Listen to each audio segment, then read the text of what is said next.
Okay, అంటే ఇంకొక question sir, వాస్తవానికి కన్నె పంపులు నడపడానికి మేడిగడ్డలో నీళ్లు నిల్వ చేయాల్సిన అవసరం లేదా?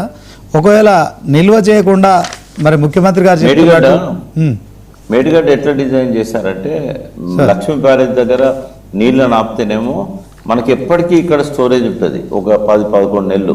అంటే ఉదాహరణకు వర్షాకాలంలో స్టోరేజ్ అవసరం లేదు, మనకు జూన్, జూలై, ఆగస్టు వరకు మేడిగడ్డ తలుపులు తీసే ఉంటాయి.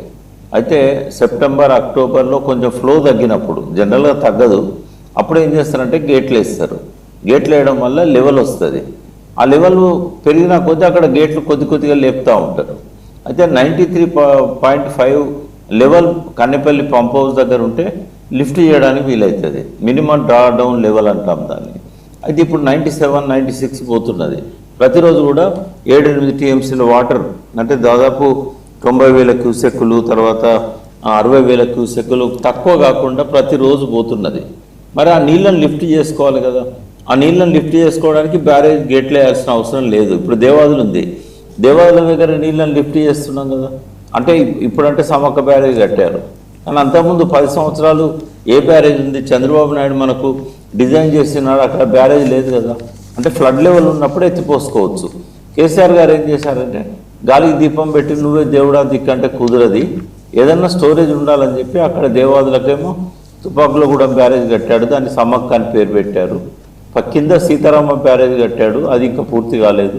పైన మేడిగడ్డ కట్టాడు, పైన అన్నారం సుందిల్ల కట్టాడు, ఆ పైన ఎల్లంపల్లి ఆల్రెడీ కట్టింది ఉన్నది, ఆ పైన సదర్ మాట కట్టాడు. అంటే దాదాపు నిర్మల్ దగ్గర నుంచి మొదలుపెట్టి మనుగూరు దాకా గోదావరిని ఒక రిజర్వాయర్గా మార్చాడు ఆయన. సరే, గిట్టన్ వాళ్ళు ఇష్టం వచ్చినట్టు మాట్లాడతారు, నాకు ఏ పార్టీతో సంబంధం లేదు, నాకు కాంగ్రెస్తో సంబంధం లేదు, టీఆర్ఎస్తో సంబంధం లేదు, ఇద్దరు తప్పులను కూడా నేను ఎండగడతా. ఇవన్నీ కూడా ప్రజలు చూస్తున్నారు. రేపు భవిష్యత్తులో ఎన్నికలల్లో ప్రజలు మనసులో పెట్టుకుంటారు, ఎవరు ఏం చేసిండ్రు, ఎవరికి ఏం చేయాలనేది వాళ్ళకే, వాళ్ళ అంతిమ నిర్ణయానికి వదిలేద్దాం. కానీ ఇప్పుడు మనకు హైదరాబాద్కు మాత్రం ఎమర్జెన్సీ వచ్చింది, డ్రింకింగ్ వాటర్ ఎమర్జెన్సీ, రైతులకేమో ఇరిగేషన్ వాటర్ ఎమర్జెన్సీ వచ్చింది.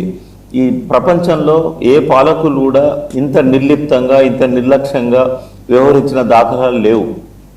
ఒకవేళ ఎల్లినో వల్ల వర్షాలే పడకపోతే రేపు హైదరాబాద్ ప్రజలకు నీళ్ళు ఎక్కడి నుంచి తెస్తారు?